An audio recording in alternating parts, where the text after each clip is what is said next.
నారాయణ పదాశ్రితం శ్రీమన్నారాయణం వందే యతీశ్వర శ్రియాజుషం. జై శ్రీమన్నారాయణ. ధనుర్మాస వ్రతం అన్నది మన శ్రీ వైష్ణవులకి చాలా అత్యంత ప్రాముఖ్యత కలిగిన వ్రతం. ఈ వ్రతాన్ని మనం కిందటి తరగతిలో మనం చెప్పుకున్నట్టుగా మనం తెలతెలవారుతుండగా ఆచరించవలసిన వ్రతం. ఈ వ్రతాన్ని మనం ఆచరించడానికి మనకి ఇతరత్ర నియమాలు ఏమీ లేవు. మనం కేవలం ఒక ఆర్తితోటి భగవంతుడి మీద ప్రేమతో మాత్రమే మనం ఈ వ్రతాన్ని మనం ఆచరిస్తామన్నమాట. కేవలం ఈ వ్రతాన్ని ఆచరించాలి అన్న కోరిక ఉంటే చాలు. ఇతరత్ర యోగ్యత లేని మనకు మోక్షం కావాలా? మన చిన్నజీయర్ స్వామి వారు చెప్తారు, మన పుట్టుక మన చేతిలో లేదు, మనం ఈ శరీరాన్ని విడిచిపెట్టడం అన్నది కూడా మన చేతుల్లో లేదు. మన చేతుల్లో లేని దాని గురించి మనం ఆలోచించి బుర్ర బద్దలు కొట్టుకోవాల్సిన అవసరం లేదు. జన్మ మనం కోరుకోకుండా ఎంత సహజంగా మనకి లభించిందో ఈ దేహాన్ని వదిలిపెట్టి వెళ్ళడం కూడా అంత సహజంగానే అయిపోతుంది. అటువంటిప్పుడు అది మన చేతుల్లో లేదు. నాకు 5 నిమిషాల సమయం కావాలన్నా ఎవరు మనకి సమయం ఇవ్వరు గనక మన చేతుల్లో లేని విషయాల గురించి మనం ఆలోచించడం అనవసరం.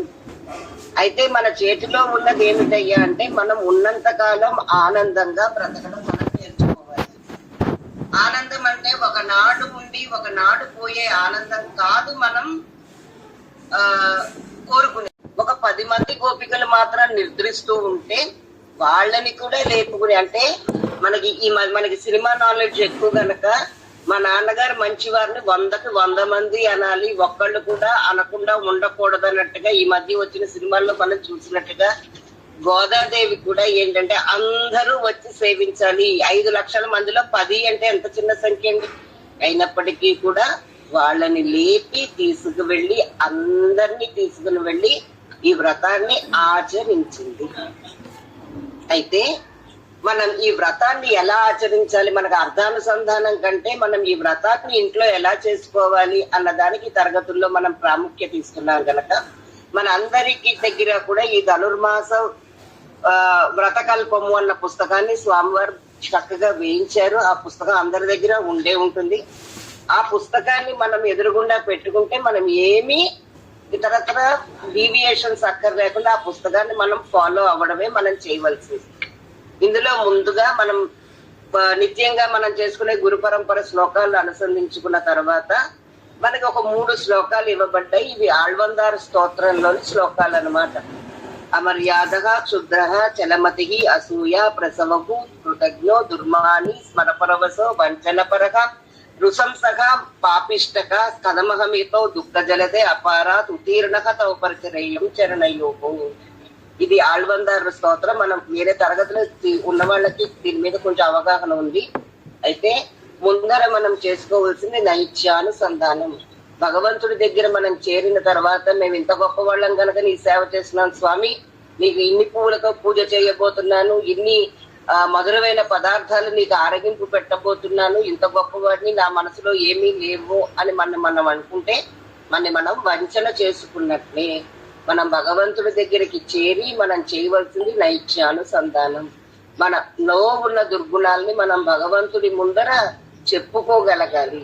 అయినా ఇలాంటి దుర్గుణాలు ఉన్న నేను కూడా అపారా ఉతీర్ణ తవ పరిచరేయం చరణయోగో, నీ పాదాలని పట్టుకున్నానయ్యా, అందుకని నన్ను ఉద్ధరించవలసిన వాడివి నువ్వే అని ఆళ్వందారు స్తోత్రరత్నంలో చెప్పిన శ్లోకం. మనం ధనుర్మాస వ్రతంలో కూడా ముందస్తుగా దాన్ని మనం ప్రార్థన చేసుకుంటాం అన్నమాట. అయితే తర్వాత నమో నమో వాంగ్మన సాతి భూమయే, నమో నమో వాంగ్మన సైక భూమయే, నమో నమోనంత మహావిభూతయే, నమో నమోనంత దయేక సింధవే. అంటే వాచామ గోచరమైన వాడు అంటే మనకి వేదాలు మొదలైనవి కూడా భగవంతుడి యొక్క గొప్పతనాన్ని చెప్పలేవు. మాటలకు అందని వాడు. మాటలకి అందని వాడైతే మనం ఎందుకండి ఇంత ప్రయత్నం చేయడం అన్న ప్రశ్న మనకు వస్తుంది. మాటలకి అందని వాడైనా మనసుతో నువ్వు గనక వాంగునన్న సైక భూమయ్యే, నీ ప్రేమకి నీ విశ్వాసానికి ఆయన లొంగుతాడయ్యా. యశోదాదేవికి రోటికి కట్టబడినట్లే. అయితే ఆయన మహావిభూతి, మొత్తం విభూతి అంటే ఆయనలో ఉన్న పరత్వాన్ని చెప్తూ ఈ మొత్తం విభూతి అంతా ఆయనే.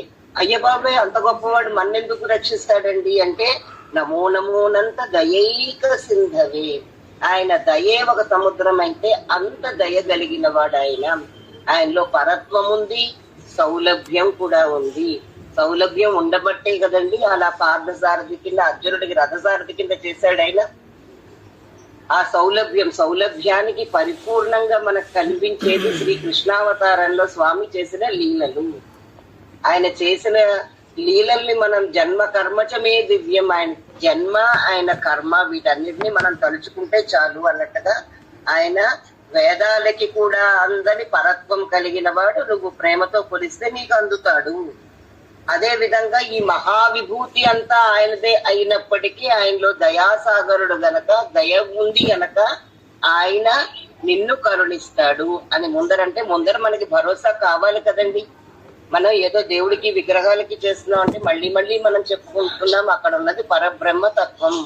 అది కేవలం ఒక బొమ్మ కాదు, అది బ్రహ్మ అన్నప్పుడు అంత బ్రహ్మ తత్వాన్ని కనుక మనం తలుచుకుంటే, ఓరి బాబాయ్ ఇంత గొప్పవాడు మనకెక్కడ దొరుకుతాడు అని మనకు అనిపిస్తుంది. కానీ కాదు, ఆయనలో దయ ఉంది గనక మనకి లభిస్తాడు. ఇంకా చెప్తున్నాను ఏంటంటే, నాకు ఇది ఉంది అది ఉంది అని మనం భగవంతుడి దగ్గర చెప్పుకుంటే, నీకున్న సాధనాలతో నువ్వు సాధన చేసుకుని ఎప్పటికైనా ముక్తి పొందు అని మన్ని వదిలేస్తాడు. అందుకని మనం చెప్పాలి, నధర్మనిష్టోస్మి నచాత్మన్వేది నభక్తిమా స్వచరణారవిందే అకించనో అన్యగతి శరణ త్వత్పాదమూలం శరణం ప్రపద్యే. నాకు ధర్మనిష్ట లేదు అంటే నాకు కర్మాచరణ లేదు, నచాత్మవేది నాకేమీ జ్ఞానయోగం లేదు, కర్మయోగం లేదు, నా భక్తిమా నే పెద్ద భక్తి కలిగిన వాడిని కూడా కాదయ్యా. కంటి పాదాల యందు చరణారవిందే భక్తి కలిగిన వాడిని కాదు, కానీ అకించన్యుణ్ణి అంటే ఇంకేమి అనన్యగతికుణ్ణి, నాకు ఇంకెవరూ రక్షకులు కారు అని నమ్మిన వాడిని. నాకు నేను నమః అంటే వంగడం అంటే నేను కాదు. అందుకనే మన పెద్దలు మాటలు మాట్లాడేటప్పుడు కూడా చాలా ఆచి తూచి మాట్లాడతారండి. మా చేత ఇలా పెరమాళ్ళు చేయించుకున్నాడు కైంకర్యం అంటారు. 1 కోటి రూపాయల కైంకర్యం చేసిన గొప్పవాళ్ళు కూడా భగవంతుడు మాకు ఈ అవకాశం ఇచ్చాడు ఈ కైంకర్యం చేసుకోవడానికి అని అంటారు తప్ప మేము ఇంత ఇచ్చామండి అని అనుకోరు. మన మాటలు మన పెద్దలు మనకి ఎంత అందంగా మనకి చెప్పారంటే, తదియారాధన, భోజనాలు పెడుతున్నామండి, అన్న దానం చేస్తున్నాం, ఇలాంటి మాటలు మన సాంప్రదాయంలో ఉపయోగించరు. అన్నదానం చేస్తున్నామంటే నేను దానం చేస్తున్నాను, నేను గొప్పవాడిని, వాడు పుచ్చుకుంటున్నాడు, అది కాదు. మాటల్లో కూడా మనకి సంస్కారాన్ని అవలంబింప చేశారు మన పెద్దలు.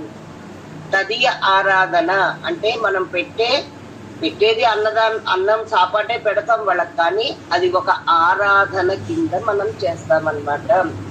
తిరువారాధన, భగవంతుడికి చేసేది కూడా ఒక ఆరాధన. తిరువారాధన ఎంతో, తదియారాధన కూడా అంతే. ప్రతిదీ మనం భగవత్ కైంకర్య రూపంగానే మనం పనులు చేస్తాం తప్ప నేను చేస్తున్నాను, ఇంత గొప్పగా చేస్తున్నాను అనే భావాలు మనలో పొడచూపనివ్వకూడదు.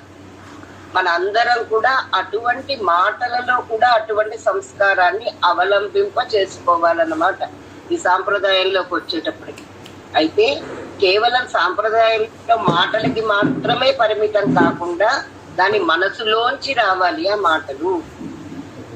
మన వాళ్ళు చెప్తారు ఏంటంటే, జ్ఞానం ముఖ్యమా అనుష్ఠానం ముఖ్యమా, అనుష్ఠానం అంటే ఆచరణ ముఖ్యమా అంటే, మాకు జ్ఞానం ఉందండి, మాకు అన్ని విషయాలు తెలుసు, ఆత్మపరమైన విషయాలు భగవత్పరమైన విషయాలు తెలుసు, కానీ మేమైతే ఈ నిత్యం కూర్చుని పూజలు చేయడం, ఆరాధనలు చేయడం వీటి మీద మాకు నమ్మకం లేదండి, వాటిని ఆచరణలో పెట్టము అంటారు కొందరు అంటారు మేము కేవలం ఆచరణలో పెడతామండి, మాకు ఈ అర్థతాత్పర్యాలు తెలుసుకోవడం, ఈ తత్వత్రయాలు తెలుసుకోవడం, తిరువైమురులు సేవించడం, అర్థాలు తెలుసుకోవడం మా వల్ల కాదండి, మా పెద్దలు చెప్పిన ప్రకారంగా మేము హాయిగా ఆరాధన చేసుకుంటాం. ఇది సరియైందా అది సరి అయినదా అంటే మన పెద్దలు చెప్తారు, జ్ఞానం కన్ను లాంటిదట, ఆచరణ కాళ్ళు లాంటివంటాం. అంటే కేవలం మా జ్ఞానం ఉంది ఆచరణ చెయ్యమంటే వాళ్ళు కళ్ళు ఉన్నాయి కానీ వాళ్ళు నడవలేని కుంటి వారి కింద లెక్క. మేము కేవలం ఆచరణ చేస్తామండి, మాకు జ్ఞానం అవసరం లేదు అనుకుంటే నీకు కాళ్ళు ఉన్నాయి కానీ జ్ఞానం అంటే కళ్ళు లేనట్టు లెక్క. మనం గుడ్డి వాళ్ళమి కాకూడదు, కుంటి వాళ్ళం కూడా కాకూడదు. అందుకని మన పెద్దలు మనకి ధనుర్మాసంలో తిరుప్పావైలో అంతరాలన్నీ మనకు వస్తాయి. చెప్పినవే చెప్పినట్టుగా అనిపించినా వాటిని మనం మనసులో నాటేటట్టుగా మన పెద్దలు రకరకాల రూపంలో మనకు అందించారనమాట. మనకి ఆళ్వందారు స్తోత్రం మనం నేర్చుకుంటున్నా, విష్ణు సహస్రనామం మనం చదువుకున్నా, తత్వత్రయాలు చదువుకున్నా, భగవద్ విషయాలు చదువుకున్నా, తిరుప్పావై చదువుకున్నా, ఇవన్నీ కూడా మనకి ఒకటే విషయం. లేకపోతే నిన్న చాతుర్మాసంలో స్వామివారు చెప్పిన ఇన్ని మంత్రార్థాలు మనం చదువుకున్న అన్నిటిలోనూ చెప్పేది అది ఏంటంటే మనకి ఉపాయము ఉపేయము భగవంతుడే. మనం ప్రతిదీ జ్ఞానానికి ఆచరణకి రెండిటికి కూడా మనం సమానమైన ప్రాముఖ్యతని ఇస్తాము. మనకి ముందుగా మన ఆండాళ్ తల్లి మనకి దీన్ని ఆచరించి చూపించింది. ఆవిడ అయోనిజ అంటే ఇంకా రాముడు అనేక నెలల పాటు గర్భవాసం చేసి పుట్టాడు, కృష్ణుడు గర్భవాసం చేసి పుట్టాడు. కానీ అమ్మ అయోనిజ సీతగా పుట్టిన భగవంతుడు వచ్చిన ప్రతిసారి ఆవిడ కూడా దిగి వచ్చింది ఆయనతో పాటు. కానీ ఆవిడ గర్భవాసాన్ని ఆవిడ అనుభవించలేదు. ఆవిడ అయోనిజ. ఆవిడ పెరియాళ్వార్ అది విష్ణుజిత్తుల వారికి తులసి వనంలో లభించింది అమ్మ అన్నమాట. ఆవిడ ఆచరించి చూపించింది. మనకి సాక్షాత్ శ్రీమన్నారాయణుడు కృష్ణుడితో అవతరించి, ఆయన అవతరించడానికి ముఖ్యోద్దేశం ఏంటంటే మనకు ఒక దారి చూపించి మన అందరినీ కూడా ఆయనతో పాటు పరమపదానికి తీసుకువెళ్దాం అని అనుకున్నట్టు ఆయన. మనకి చాలా మనకి మనసుకు హత్తుకునేటట్టుగా మన ఆచార్యులు చిరంజీవి స్వామి వారు చెప్తూ ఉంటారు, కృష్ణుడు ఇంత గంప వేసుకుని వచ్చేసాక వీళ్ళందరికీ నేను భగవద్గీత చెప్పేస్తానా, వీళ్ళందరూ కూడా దీన్ని ఆచరించేస్తారా, నేను ఇన్నాళ్ళు ఇక్కడ వేయించేసి ఉంటాను కదా భూమి మీద, అందరినీ సంస్కరించేసి బోళ్ళంద మంది శిష్యులు నాకు దొరికేస్తే వీళ్ళందరినీ గంపలో వేసుకుని తీసుకెళ్ళిపోతాం పరంపదం అని అనుకున్నాడు. వేచి చూశాట సుమారు మహాభారత యుద్ధం సమయానికి ఈ కృష్ణుడు వయసు ప్రకారం మనం చూస్తే 90 పై చూస్తే ఉంటాయి. కానీ అన్నాళ్ళు వేచి చూస్తే ముందర వసుదేవుడికి దేవకీ దేవికి ఏదైనా చెప్పి చూద్దాం అనుకున్నట్టు పుట్టిన వెంటనే, బాబాయ్ నువ్వు నా కొడుకు కింద పుట్టావు, నీకేదైనా ఆపద కలుగుతుంది, నువ్వు వెళ్ళిపోయిన ఆయన అని చెప్పేసి వాళ్ళు పుట్టగానే తీసుకెళ్లి రేపల్లకి దింపేశారు. అక్కడ యశోదాదేవి గారికి ఏమైనా చెప్దామంటే నోరు తెరిచి అండపిండ బ్రహ్మాండాలు మట్టి తిన్నే వంకతో చూపించిన మళ్ళీ వెంటనే నువ్వు నా వెన తిన్నావు, పక్కింట్లో వెళ్ళిపోయి అల్లరి చేస్తున్నావు, నిన్ను రోటికి కట్టేస్తా అని కోరి యశోదకు శిశువితడు, దారుని బ్రహ్మకు తండ్రియునితడు అని ఎంతో అద్భుతంగా అన్నమాచార్య వారు రాశారు. అంటే ఒక దాంట్లో పరత్వం, ఒక దాంట్లో సౌలభ్యం, ఆ రెండు వాక్యాల్లోనూ అలా కనిపిస్తుంది అనమాట. కానీ ఆవిడ ముద్దుగారే యశోద ముంగిట ముత్యము వీడు ఎదురుకుండా మట్టిలో పొర్లాడు, తను తిన్నాడు, వెన్నెలు దొంగలించాడన్నారు, అదన్నారు ఇదన్నారు. అక్కడ కూడా ఈ గోపికలు ఎంతసేపు నువ్వంటే మాకు ఇష్టం, నువ్వు మురళి వాయిస్తావని వెనకాతలు మేము రాసలీలలు చేద్దామా, ఇలాగే తప్ప జ్ఞానము మోక్షము ఈ విషయాలు వాళ్ళకి అసలు భక్తి తప్ప కూడా వాళ్ళకి అవసరమే లేదు. ఇలా వెతుక్కోగా ఒకే ఒక శిష్యుడు దొరికాడు, అర్జునుడు. అది కూడా ఎప్పుడు చెప్పు అంటే గాని చెప్పకూడదు. అలా వేచి చూడగా మహాభారత యుద్ధంలో ఇరు అక్షోణీల సైన్యం అక్కడ ఉండగా అక్కడ ఒకే ఒక శిష్యుడు దొరికాడు. గడగడ 700 శ్లోకాలు ఈయన చెప్పేశారు. అతనికి అర్థమై అతనికి శిష్య లక్షణాలు లేవు ఆ సమయంలో, ఇతనికి ఆచార్య లక్షణాలు ఎంతవరకు ఉన్నాయో మనకి తెలియదు. అయితే అలాంటి సందర్భంలో చెప్పాడు అనమాట. చెప్తే వీళ్ళెవ్వరూ తర్వాత అర్జునుడికి కూడా ఏమీ ఎక్కల, యుద్ధం అయిన తర్వాత మేమే గెలిచామన్న దాంట్లో వాళ్ళు వెళ్ళిపోతే ఇంక ఈయనకు మళ్ళీ తిరిగి తన పరంపరకి వెళ్ళి మూర్ఖులు వీళ్ళందరినీ యోనుల్లోకి, చాలా నీచమైన యోనుల్లోకి తొక్కి పడేయాలి, వీళ్ళు అసలు మాట వినిపించుకోరు అని తిట్టుకుంటూ వెళ్ళిపోయేట పరంపదానికి. అప్పుడు అమ్మ దగ్గరికి వచ్చి నాకొక్క అవకాశం ఇవ్వండి, నేను వీళ్ళని వెళ్ళి నేను మీకు దగ్గరికి వీళ్ళని మార్చి తీసుకొచ్చే ప్రయత్నం చేస్తాను, ఒక్క ఛాన్స్ ఇవ్వండి అని అడిగితే సరే వెళ్ళు అని. ఆవిడ వచ్చింది. ఆవిడ అమ్మ గనక ఆలవోకగా తను ఆచరించి మనకి ధనుర్మాస వ్రతాన్ని తిరుప్పావైని అందించింది ఆవిడ. అందుకని ఆ తిరుప్పావై అన్నది మనం ఆచరించి ఆచరించి తద్వృత్య భృత్య పరిచారక భృత్య భృత్య అన్నట్టుగా అందరూ రామానుజ సంబంధం శ్రీ వైష్ణవాన్ని ఆచరించే ప్రతి వాళ్ళం కూడా హాయిగా ఆచరించుకునే వ్రతము. ఆ వ్రతాన్ని మనం అందంగా ఆచరించుకునే ప్రయత్నం చేద్దాం. మనందరి దగ్గర కోశాలు ఉన్నాం కనుక. తర్వాత ఉత్తిష్ట గోవింద ఉత్తిష్ట గరుడ ధ్వజ ఉత్తిష్ట కమలాకాంత త్రైలోక్యం మంగళం కురు అంటే ఇక్కడ మనకు అనుమానం రావచ్చు, చదువుతున్నది వెంకటేశ్వర సుప్రభాతం కదండి, మరి ఇదేమిటి కౌసల్య సుప్రజ రామ అని మనం మొదలెడతామేంటి? సుప్రభాతం వెంకటేశ్వర సుప్రభాతం చదువుతూ ఈ కౌసల్య సుప్రజ రామ అని ఈ రామ నామంతో విశ్వామిత్రుడు ఆ రోజుని రాముణ్ణి తనతో పాటు అడవికి తీసుకెళ్ళినప్పుడు లక్ష్మణుడు రాముడు ఒకరినొకరు కౌగలించుకుని హాయిగా దర్భాలు వేశాడు. ఆయన చక్రవర్తి కుమారుడు, పట్టుపాన్పుల మీద పడుకునేవాడిని విశ్వామిత్రుడు తీసుకెళ్ళినప్పుడు వాళ్ళకి ఏదో అరేంజ్మెంట్స్ అయితే చేశాడు, కానీ చక్రవర్తి స్థాయికి తగినంత అరేంజ్మెంట్స్ అయితే చేయలేదు. ఒక దర్భలు పరిచి దాని మీద పడుకోమన్నాడు.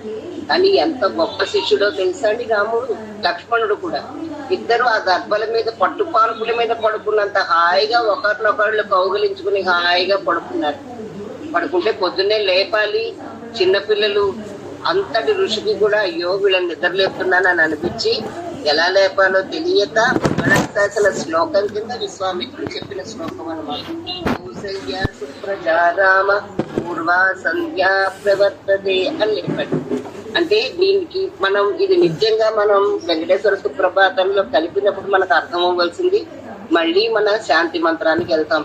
పూర్ణమిదం పూర్ణమదః పూర్ణాత్ అన్నట్టుగా ఆయన పరవ్యూహ విభవ అంతర్యామి అక్షరూపాల్లో ఎక్కడ ఉన్నా ఒక్కడే ఆయన, ఒక్కటే తత్వం ఇన్ని రూపాల్లో ఉంది. అందుకని రామావతారం అంటే విభవ అవతారం, వెంకటేశ్వర స్వామి అంటే అర్చామూర్తి, అంటే అర్చామూర్తి రూపంలో ఉన్నది, ఆ విభవావతారంలో ఉన్నది ఒకటే తత్వం అని మనకు సూచించడానికి ప్రార్థనా శ్లోకాల మంగళాశాసన శ్లోకాల కింద భగవంతుడి పొద్దున్నే మనం సుప్రభాతం వెంకటేశ్వర సుప్రభాతం చదువుతున్న కౌసల్య సుప్రజ రామతోటి మనం ప్రారంభిస్తామన్నమాట.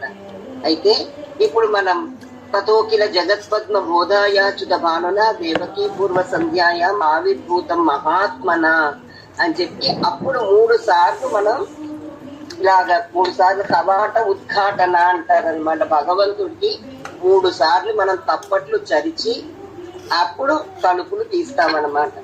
అయితే నిర్మాల్యాన్ని ముందర తొలగించాలి మనం. నిర్మాల్యం అంటే నిన్నటి రోజున మనం పెట్టిన పూలని మనం పూర్తిగా తొలగిస్తాము. ఒక్కసారి మనం దాసోహం చేసుకుని మనం అసలు ఏం చేయదలిచేది నిత్యం మనం చేసుకోవాల్సిన విషయాలే, మనం చేయవలసిన మొత్తం ఆరాధనని అంతటినీ ఇలా చేయదలుచుకున్నామని మనసులో పూర్తిగా దాన్ని తలుచుకుని మామూలుగా తీర్థాన్ని నింపుకుని తులసి దళాలు వేసి అష్టాక్షరి మంత్రం చేసి మనం చెప్పవలసిన ముఖ్యమైన మాట అంటే నేను పూజ చేస్తున్నా కాదు, స్వాచార్య శ్రీహస్తేన ఆరాధనాభిముఖో భవేయం. అంటే నేను కాదయ్యా చేస్తున్నది, మా ఆచార్యుల శ్రీహస్తం కింద మనం సమాశ్రయణం చేసుకుంటున్నామంటే ఎందుకు సమాశ్రయాలు చేసుకుంటున్నాం? మనందరం కూడా ఎవరి ఆచార్యులకి మనం శ్రీహస్తాలుగా మనం మారాలి.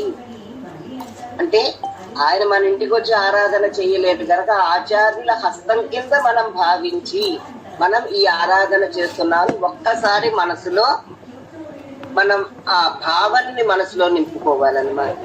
స్వశేషభూతైన మయా స్వీయై సర్వ పరిచ్ఛదై విధాతుం ప్రీతమాత్మానం దేవ ప్రక్రపతే స్వయం భగవన్ పుండరీకాక్షం కృత్యాగంతు మయా కృతం ఆత్మసాత్కులు దేవేశ బాక్యత్వాం సమ్యగర్భయే. అంటే మనం మన ఎదురుగుండా ఉన్న పెరుమాళ్ళని మనం చూసుకుని ఏం చేసుకోవాలి? ఎక్కడి నుంచి ఆవాహన చేస్తామండి పెరుమాళ్ళని? ఎక్కడ ఉన్నారు పెరుమాళ్ళు?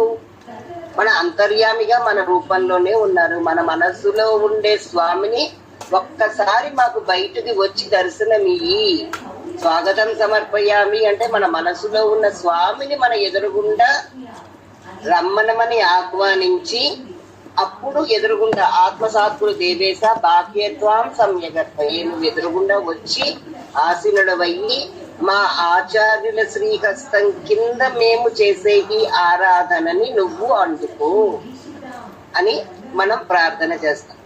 ఇక్కడ మనం ఒక్కసారి మనం పరమ పదంలో ఉండే భగవంతుణ్ణి మనం ఒకసారి సాక్షాత్కరించుకుంటాం అన్నమాట. ఎలాగా మనకి ఎలా ఉంటాడ మరి మనం ఎప్పుడైనా మీరు ఎప్పుడైనా మన శంషాబాద్ వెళ్ళుంటే పైన పరమపదనాథుడిని స్వామివారు పెట్టారు.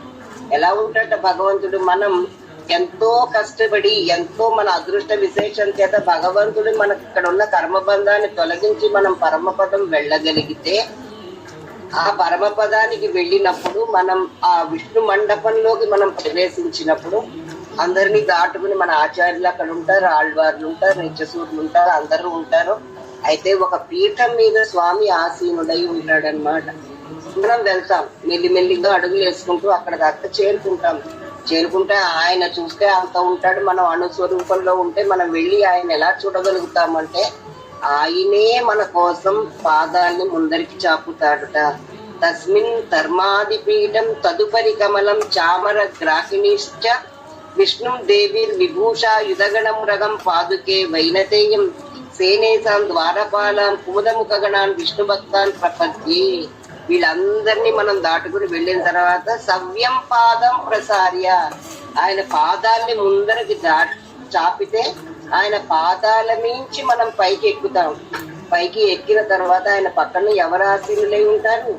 అమ్మ ఉంటుంది ఎప్పుడు, నిత్యానపాయిని నిరవధ్యాం దేవదేవ దివ్య మహిషీం. ఆయన ఒకసారి మన ఎదురుగుండా పెట్టుకుని మనతో కుశల ప్రశ్నలు అడుగుతాడు. ఎందుకంటే ఎప్పుడో ఆయన్ని వదిలిపెట్టి వచ్చేసాం మనం, ఈ కర్మబంధంలో పడి కొట్టుకుంటున్నామన్నీ. నిజంగా అక్కడికి వెళ్ళిన తర్వాత ఆనందం ఆయనది. మాలే మణివన్న నువ్వే రూపెత్తిన, నీకు వ్యామోహం అయ్యా, వ్యామోహం వేరు నువ్వు వేరు కాదు, నువ్వే వ్యామోహానివి, నీకే మా యందు ఎంతో ప్రీతి అని అనిపిస్తూ ఉంటుందన్నమాట. అటువంటి స్వామి మనని చక్కగా తీసుకుని అమ్మకు చూపించి, చూడు మనవాడు వచ్చేసాడు అని చెప్పి చూపిస్తే దక్షిణం కుంచయిత్వ, ఆయన దక్షిణ పాదాన్ని ముందరికి జాపి మనని పైకి తీసుకుని వెళ్ళి జానున్యాదాయ సవ్యేతర మితర భుజం నాగపోతే నిదాయ పాశ్చాత్ బాహు ద్వయేన ప్రతిపట సమనే ధారయన్ శంఖచక్రే దేవి భూషాది జుష్టో జనేతు జగతాం శర్మ వైకుంఠనాథ. మన అక్కడ తీసుకెళ్ళినప్పుడంటే మనం నిత్యం ఆరాధన చేసేటప్పుడైనా, మన నిత్యం ఒక భగవంతుడిని మెడిటేషన్స్ లాంటివి మనం చేసేటప్పుడైనా మనం ఒక్కసారి మనం పరంపదానికి వెళ్ళి స్వామి దగ్గరికి చేరి ఆయన అనుగ్రహాన్ని పొందినట్టుగా మనం మానసికంగా మనం భావించుకోగలగాలి. అచిరాది మార్గం ఇవన్నీ కూడా మనకి చెప్పేవి అదే అన్నమాట. భావనతో మనం ఎక్కడికైనా వెళ్ళొచ్చు కదండి. మనకి చెప్తారు మనం భావన ఎంతలా చేయొచ్చు అంటే, ఎలా చేయాలి ఆరాధన అంటే 365 రోజుల్లో ఇవాళ పెట్టిన పువ్వులు రేపు పెట్టకుండా పైకి మనకి రోజు మన ఇంట్లో పూసే నిత్యమల్లి పువ్వులో, లేకపోతే సన్నజాజులో, 4-5 గులాబీలో, 3 చామంతులో ఇవే ఉండొచ్చు కాక మన ఇళ్లలో మనకు అవకాశం ఉన్నది. కానీ నువ్వు భావించుకోవడానికి ఏమిటి, నువ్వు పెట్టేది మల్లెలైనా, ఇవాళ మల్లెలు పెడుతున్నా, రేపు చామంతులు పెడుతున్నా, ఎల్లుండి సంపెంగలు పెడుతున్నా, తర్వాత గులాబీలతో ఆరాధన చేస్తున్నా, తర్వాత అన్ని కలిపి చేస్తున్నా, ఏదైనా ఊహించుకోవచ్చు కదండి. మీరు ఎక్కడైనా ఒక అందమైన పువ్వుని రోజు పెట్టిన పువ్వు పెట్టకుండా మనం 365 రకాల పువ్వుల్ని మనం మానసికంగా ఆరాధన చేయగలమా? తెల్ల పువ్వులు కళ్ళు మూసుకుని, ఇవాళ మనం ఒక మల్లెపూలే ఎదురుగుండా పెట్టాం, కానీ కళ్ళు మూసుకుని తెల్ల రంగులో ఉన్న పువ్వులు ఒక 5 రకాల పువ్వుల్ని మనం భావన చేసుకోగలం. ఎర్ర రంగులో ఉన్న 5 రకాల పువ్వుల్ని, పచ్చ రంగులో ఉన్నవి, ఎన్నెన్ని పువ్వులు, ఎన్నెన్ని అందాలు మనకున్నాయి, అన్ని మనం భావన చేసుకుంటూ పైకి చేసేది ఏదో సింహాసన స్వాగతం సమర్పయామి, రత్న సింహాసనం సమర్పయామి, మనం అక్కడ పెట్టేది ఒక పువ్వే మనం పెడతాం, కానీ మనసులో నిజంగా నువ్వు రత్న సింహాసనం వేసుకున్నట్టుగా నువ్వు భావించుకోవచ్చు. మానసికంగా ఊహించుకుంటూ నీకు బయట నీకు అవైలబుల్ గా ఉన్నవి, నీకు అవకాశం ఉన్నవి నువ్వు భావించుకుంటావు. సమస్త పరివారాయ సర్వదివ్య మంగళ విగ్రహాయ శ్రీమతే నారాయణాయ నమః. ఎవరెవరిని పిలుస్తున్నారు? శ్రీ భూ నీల గోదాది దేవీభ్యో అనంత గరుడ విశ్వక్సేన నిత్యసూరి గణేభ్యో నమః. శ్రీ పరాంకుశ పరకాల ఎదివర వరవర మున్యాది ఆళ్వాచార్యేభ్యో నమః. ఓం సర్వాధ్యాయామి. ఇవన్నీ కూడా మనం నోటితో గడగడగడగడగడ కంఠస్థం చేసి చదివేయడం కాదండి. మానసికంగా ఒక్కరోజు ఈ 4 రోజులు మనం ఇలా చేసుకుంటే మనకు వచ్చే ఆనందం మనకు అర్థమవుతుంది. మనం కేవలం మన ఇంట్లో ఏదో మనకున్న అవకాశానికి మన పూజా మందిరాల్లో ఒక గోదా కృష్ణుడి విగ్రహాలు లేకపోతే ఏదో విగ్రహాలు రామ పట్టాభిషేకము ఏదో ఒకటి కొన్నే మనం పెట్టుకుంటాం. కానీ నువ్వు మనసులో అనుకునేటప్పుడు సాక్షాత్తుగా నీ ఎదురుగుండా ఉన్నది పరమ పదనాథుడు. ఆయన ఒక్కడు ఉండడు. శ్రీ భూ నీల గోదాది దేవేభ్యో నమః. ఈ ముగ్గురు ఆయన యొక్క దేవేరులతోటి ఆయన వేయించేసినట్టుగా ఆయన యొక్క నిత్యసూరులు ఎప్పుడూ ఆయన విడివన అనంత గరుడ విశ్వక్సేనాది నిత్యసూరులు ఆళ్వార్లు ఆచార్యులు అందరూ మన పూజా మందిరంలోకి వచ్చారు అని మనం భావించుకోవచ్చు. భావనకేని పెట్టండి. ఇప్పుడు ఇక్కడ కూర్చుని కళ్ళు మూసుకున్నా కూడా వీళ్ళందరూ మన దగ్గరికి వచ్చారు. ఆవాహయామి అంటే వీళ్ళందరూ ఎక్కడి నుంచి వచ్చారు, ఎక్కడి నుంచో పరంపద నుంచి వచ్చారు అనుకోక్కర్లేదు. మన మనస్సులో మన హృదయ మందిరంలో ఉన్న అంతర్యామిగా ఉన్న వాళ్ళే వీళ్ళందరూ బయటకు వచ్చారు. విష్ణు చిత్తులు అని ఆయన పేరంటే విష్ణువుని తన చిత్తంలో కలిగిన ఆయన. నువ్వు ఎంత గొప్ప ఆళ్వార్లైనా వీళ్ళందరూ మానసిక భావనతోటే భగవంతుణ్ణి ఆరాధించుకోగలిగారు. నీ మనసుకి ఎంత శక్తి ఉందో మనకి తెలియదు, కానీ నువ్వు దాన్ని ఒక్క చోట కుదుటపరిచి కూర్చోబెట్టి నువ్వు దానికి నచ్చజెప్పి ఇవన్నీ తెలియజెప్పే ప్రయత్నం మనం చెయ్యాలి. స్వాగతం సమర్పయామి. రత్న సింహాసనం పైకి పువ్వే పెట్టు, పువ్వు పెట్టలేకపోతే ఒక రేఖే పెట్టు, లేకపోతే ఒక తులసి దళం పెట్టు. మనసులో మాత్రం ఎక్కడా నువ్వు దారిద్ర్యం తెచ్చుకోవద్దు. నీ మనసులో దరిద్రం వద్దు. రత్న సింహాసనం. అయ్యో మేము రత్నాలు ఎక్కడ కొంటామని మామూలుగా అయితే పెట్టి కొనాలి. నువ్వు మనసులో భావించుకోవడానికి ఏమి అత్యంత ఖరీదైన సింహాసనం అంటే నీకు ఎంత ఊహముందో నీకే తెలియదు.